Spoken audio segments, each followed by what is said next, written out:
Shri Ram द्वाविंश sir. समुद्र की सलाह के अनुसार नल के द्वारा सागर पर 100 योजन लंबे पुल का निर्माण तथा उसके द्वारा श्री राम आदि सहित वानर सेना का उस पार पहुंचकर पड़ाव डालना। तब रघुकुल तिलक श्री राम ने समुद्र से कठोर शब्दों में कहा, महासागर, आज मैं पाताल सहित तुझे सुखा डालूंगा। सागर, मेरे बाणों से तुम्हारी सारी जलराशि दग्ध हो जाएगी, तू सूख जाएगा और तेरे भीतर रहने वाले सब जीव नष्ट हो जाएंगे। उस दशा में तेरे यहां जल के स्थान में विशाल बालू का राशि पैदा हो जाएगी। समुद्र, मेरे धनुष द्वारा की गई बाण वर्षा से जब तेरी ऐसी दशा हो जाएगी, तब वानर लोग पैदल ही चलकर तेरे उस पार पहुंच जाएंगे। दानवों के निवास स्थान, तू केवल चारों ओर से बहकर आई हुई जल राशि का संग्रह करता है। तुझे मेरे बल और पराक्रम का पता नहीं है, किंतु याद रख, इस उपेक्षा के कारण तुझे मुझसे भारी संताप प्राप्त होगा। यह कहकर महाबली श्री राम ने एक ब्रह्मदंड के समान भयंकर बाण को ब्रह्मास्त्र से अभिमंत्रित करके अपने श्रेष्ठ धनुष पर चढ़ाकर खींचा। श्री रघुनाथ जी के द्वारा सहसा उस धनुष के खींचे जाते ही पृथ्वी और आकाश मानो फटने लगे और पर्वत डगमगा उठे। सारे संसार में अंधकार छा गया, किसी को दिशाओं का ज्ञान न रहा। सरिताओं और सरोवरों में तत्काल हलचल पैदा हो गई। चंद्रमा और सूर्य नक्षत्रों के साथ तिर्यक गति से चलने लगे। सूर्य की किरणों से प्रकाशित होने पर भी आकाश में अंधकार छा गया। उस समय आकाश में सैकड़ों उल्काएं प्रज्वलित होकर उसे प्रकाशित करने लगीं तथा अंतरिक्ष से अनुपम एवं भारी गड़गड़ाहट के साथ वज्रपात होने लगे। परिवह आदि वायु भेदों का समूह बड़े वेग से बहने लगा। वह मेघों की घटा को उड़ाता हुआ बारंबार वृक्षों को तोड़ने, बड़े बड़े पर्वतों से टकराने और उनके शिखरों को खंडित करके गिराने लगा। आकाश में महान वेगशाली विशाल वज्र भारी गड़गड़ाहट के साथ टकराकर उस समय वैद्युत अग्नि की वर्षा करने लगे। जो प्राणी दिखाई दे रहे थे और जो नहीं दिखाई देते थे, वे सब बिजली की कड़क के समान भयंकर शब्द करने लगे।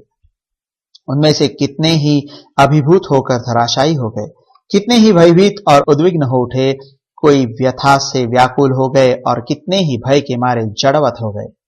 समुद्र अपने भीतर रहने वाले प्राणियों, तरंगों, सर्पों और राक्षसों सहित सहसा भयानक वेग से युक्त हो गया और प्रलय काल के बिना ही तीव्र गति से अपनी मर्यादा लांघकर एक एक योजन आगे बढ़ गया। इस प्रकार नदों और नदियों के स्वामी उस उद्धत समुद्र के मर्यादा लांघकर बढ़ जाने पर भी शत्रुसूदन श्री रामचंद्र जी अपने स्थान से पीछे नहीं हटे। तब समुद्र के बीच से सागर स्वयं मूर्तिमान होकर प्रकट हुआ, मानो महाशैल मेरु पर्वत के अंगभूत उदयाचल से सूर्यदेव उदित हुए हों। चमकीले मुख वाले सर्पों के साथ समुद्र का दर्शन हुआ। उसका वर्ण स्निग्ध वैदुर्यमणि के समान श्याम था।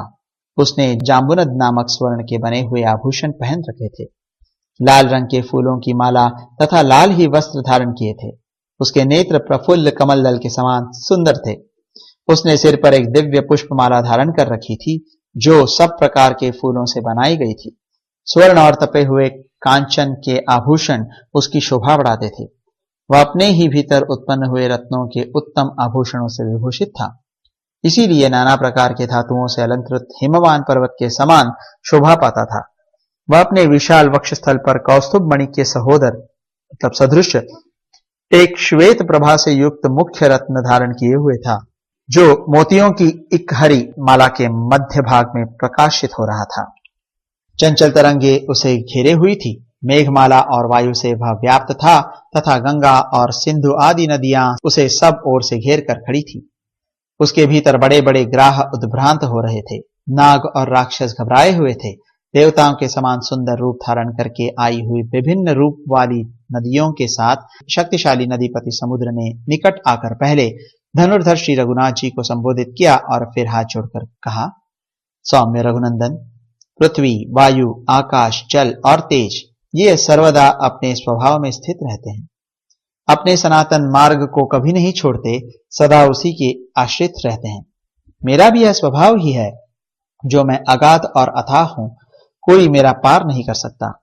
यदि मेरी थाह मिल जाए तो यह विकार मतलब मेरे स्वभाव का व्यतिक्रमण ही होगा। इसलिए मैं आपसे पार होने का यह उपाय बताता हूं। राजकुमार, मैं मगर और नाके आदि से भरे हुए अपने जल को किसी कामना से, लोभ से अथवा भय से किसी तरह स्तंभित नहीं होने दूंगा। श्री राम, मैं ऐसा उपाय बताऊंगा जिससे आप मेरे पार चले जाएंगे, ग्राह वानरों को कष्ट नहीं देंगे, सारी सेना पार उतर जाएगी और मुझे भी खेद नहीं होगा। मैं आसानी से सब कुछ सह लूंगा। वानरों के पार जाने के लिए जिस प्रकार पुल बन जाए वैसा प्रयत्न मैं करूंगा।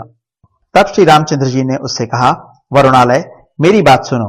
मेरा यह विशाल बाण अमोघ है, बताओ इसे किस स्थान पर छोड़ा जाए।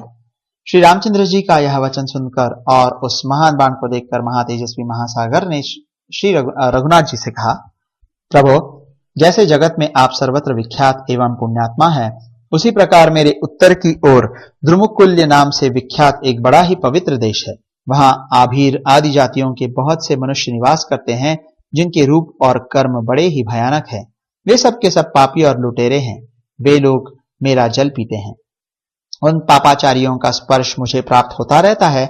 इस पाप को मैं नहीं सह सकता। श्री राम, आप अपने इस उत्तम बाण को वहीं सफल कीजिए। महामना समुद्र का यह वचन सुनकर सागर के दिखाए अनुसार उस देश में श्री रामचंद्र जी ने वह अत्यंत प्रज्वलित बाण छोड़ दिया। वह वज्र और अशनि के समान तेजस्वी बाण जिस स्थान पर गिरा था, वह स्थान उस बाण के कारण ही पृथ्वी में दुर्गम मरुभूमि के नाम से प्रसिद्ध हुआ। उस बाण से पीड़ित होकर उस समय वसुधा आर्तनाद कर उठी। उसकी चोट से जो छेद हुआ, उसमें होकर रसातल का जल ऊपर को उछलने लगा। वह छिद्र कुएं के समान हो गया और व्रण के नाम से प्रसिद्ध हुआ। उस कुएं से सदा निकलता हुआ जल समुद्र के जल की भांति ही दिखाई देता है। उस समय वहां भूमि के विदीर्ण होने का भयंकर शब्द सुनाई पड़ा। उस बाण को गिराकर वहां के भूतल की कुक्षी में, मतलब तालाब, पोखरे आदि में वर्तमान जल को श्री राम ने सुखा दिया। तब से वह स्थान तीनों लोकों में मरुकांतार के नाम से ही विख्यात हो गया। जो पहले समुद्र का कुक्ष प्रदेश था, उसे सुखाकर देवोपम पराक्रमी विद्वान दशरथ नंदन श्री राम ने उस मरुभूमि को वरदान दिया। यह मरुभूमि पशुओं के लिए हितकारी होगी। यहाँ रोग कम होगे। यह भूमि फल, मूल और रसों से संपन्न होगी। यहाँ घी आदि चिकने पदार्थ अधिक सुलभ होंगे। दूध की भी बहुतायत होगी। यहाँ सुगंध छाई रहेगी और अनेक प्रकार की औषधियां उत्पन्न होगी। इस प्रकार भगवान श्री राम के वरदान से वह मरु प्रदेश इस तरह के बहुसंख्यक गुणों से संपन्न हो सबके लिए मंगलकारी मार्ग बन गया। उस कुक्ष स्थान के दग्ध हो जाने पर सरिताओं के स्वामी समुद्र ने संपूर्ण शास्त्रों के ज्ञाता श्री रघुनाथ जी से कहा, सौम्य, आपकी सेना में जो यह नल नामक कांतिमान वानर है, साक्षात विश्वकर्मा का पुत्र है। इसके पिता ने यह वर दिया है कि तुम मेरे ही समान समस्त शिल्प कला में निपुण होगे। प्रभु, आप भी तो इस विश्व के सृष्टा विश्वकर्मा है। इस नल के हृदय में आपके प्रति बड़ा प्रेम है। यह महान उत्साही वानर अपने पिता के समान ही शिल्प कर्म में समर्थ है। अतः यह मेरे ऊपर पुल का निर्माण करे, मैं उस पुल को धारण करूंगा। यह कहकर समुद्र अदृश्य हो गया। तब वानर श्रेष्ठ नल उठकर महाबली भगवान श्री राम से बोला, प्रभु, मैं पिता की दी हुई शक्ति को पाकर इस विस्तृत समुद्र पर सेतु का निर्माण करूंगा। महासागर ने ठीक कहा है। संसार में पुरुष के लिए अकृतज्ञों के प्रति दंड नीति का प्रयोग ही सबसे बड़ा अर्थ साधक है, ऐसा मेरा विश्वास होता है। वैसे लोगों के प्रति क्षमा, सांत्वना और दान नीति के प्रयोग को धिक्कार है। इस भयानक समुद्र को राजा सगर के पुत्रों ने ही बढ़ाया है। फिर भी इसने कृतज्ञता से नहीं, दंड के भय से ही सेतु कर्म देखने की इच्छा मन में लाकर श्री रघुनाथ जी को अपनी थाह दी है। मंदराचल पर विश्वकर्मा जी ने मेरी माता को यह वर दिया था कि देवी, तुम्हारे गर्भ से ही मेरे ही समान पुत्र होगा। इस प्रकार मैं विश्वकर्मा का औरस पुत्र हूं और शिल्प कर्म में उन्हीं के समान हूं। इस समुद्र ने आज मुझे इन बातों का स्मरण दिला दिया है। महासागर ने जो कुछ कहा है ठीक है। मैं बिना पूछे आप लोगों से अपने गुणों को नहीं बता सकता था, इसीलिए अब तक चुप था। मैं महासागर पर पुल बांधने में समर्थ हूं, अतः सब वानर आज ही पुल बांधने का कार्य आरंभ कर दें। तब भगवान श्री राम के भेजने से लाखों बड़े बड़े वानर हर्ष और उत्साह में भरकर सब ओर उछलते हुए गए और बड़े बड़े जंगलों में घुस गए। वे पर्वत के समान विशालकाय वानर शिरोमणि पर्वत शिखरों और वृक्षों को तोड़ देते और उन्हें समुद्र तक खींच लाते थे। वे साल, अश्वकर्ण, धव, बांस, कुटच, अर्जुन, ताल, तिलक, तिनिश, बेल, चितवन, खिले हुए कनेर, आम और अशोक आदि वृक्षों से समुद्र को पाटने लगे। वे श्रेष्ठ वानर वहां के वृक्षों को जड़ से उखाड़ लाते या जड़ के ऊपर से भी तोड़ लाते थे। इंद्रध्वजा के समान ऊंचे ऊंचे वृक्षों को उठाए लिए चले आते थे।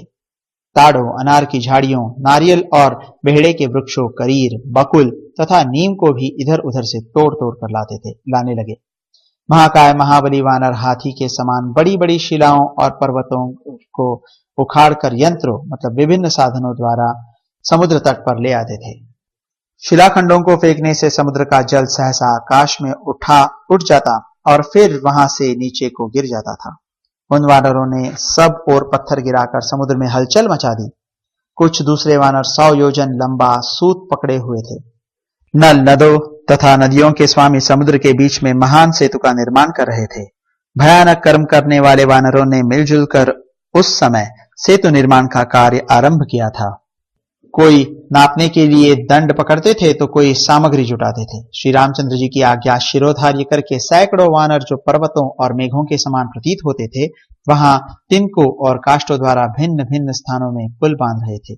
जिनके अग्रभाग फूलों से लदे थे, ऐसे वृक्षों द्वारा भी वे वानर सेतु बांधते थे।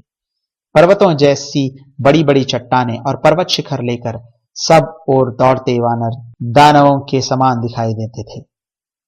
उस समय उस महासागर में फेंकी जाती हुई शिलाओं और गिराए जाते हुए पहाड़ों के गिरने से बड़ा भीषण शब्द हो रहा था।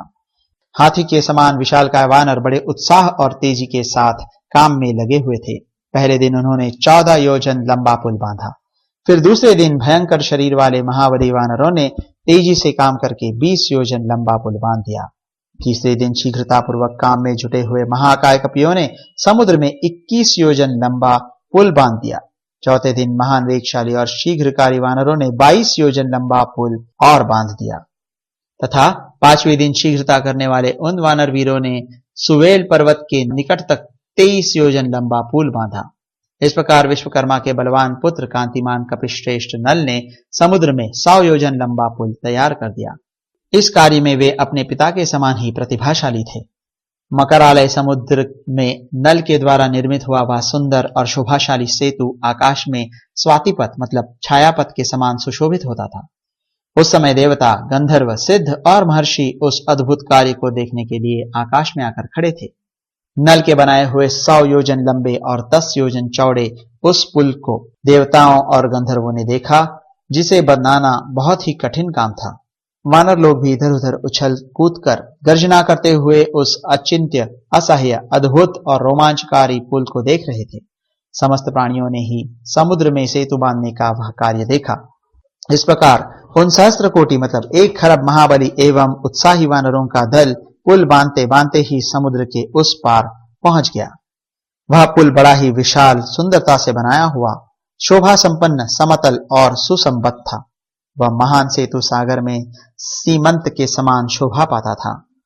पुल तैयार हो जाने पर अपने सचिवों के साथ विभीषण गदा हाथ में लेकर समुद्र के दूसरे तट पर खड़े हो गए, जिससे शत्रुपक्षीय राक्षस यदि पुल तोड़ने के लिए आवे तो उन्हें दंड दिया जा सके। तदनंतर सुग्रीव ने सत्य पराक्रमी श्री राम से कहा, वीरवर, आप हनुमान के कंधे पर चढ़ जाए और लक्ष्मण अंगद की पीठ पर सवार हो ले, क्योंकि यह मकरालय समुद्र बहुत लंबा चौड़ा है। ये दोनों वानर आकाश मार्ग से चलने वाले हैं, अतः ये ही दोनों आप दोनों भाइयों को धारण कर सकेंगे। इस प्रकार धनुर्धर एवं धर्मात्मा भगवान श्री राम लक्ष्मण और सुग्रीव के साथ उस सेना के आगे आगे चले। दूसरे वानर सेना के बीच में और अगल बगल में होकर चलने लगे। कितने ही वानर जल में कूद पड़ते और तैरते हुए चलते थे।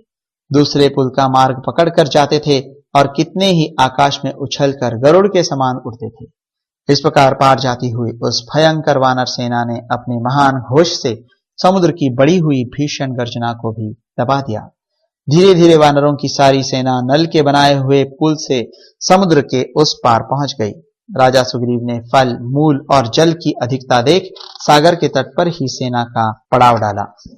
भगवान श्री राम का वह अद्भुत और दुष्कर कर्म देखकर सिद्ध, चारण और महर्षियों के साथ देवता लोग उनके पास आए तथा उन्होंने अलग अलग पवित्र एवं शुभ जल से उनका अभिषेक किया। फिर बोले, नरदेव, तुम शत्रुओं पर विजय प्राप्त करो और समुद्र पर्यंत सारी पृथ्वी का सदा पालन करते रहो। इस प्रकार भांति भांति के मंगल सूचक वचनों द्वारा राज सम्मानित श्री राम का उन्होंने अभिनंदन किया। इस प्रकार श्री वाल्मीकि निर्मित आर्ष रामायण आदि काव्य के युद्ध कांड में 22वां सर्ग पूरा हुआ।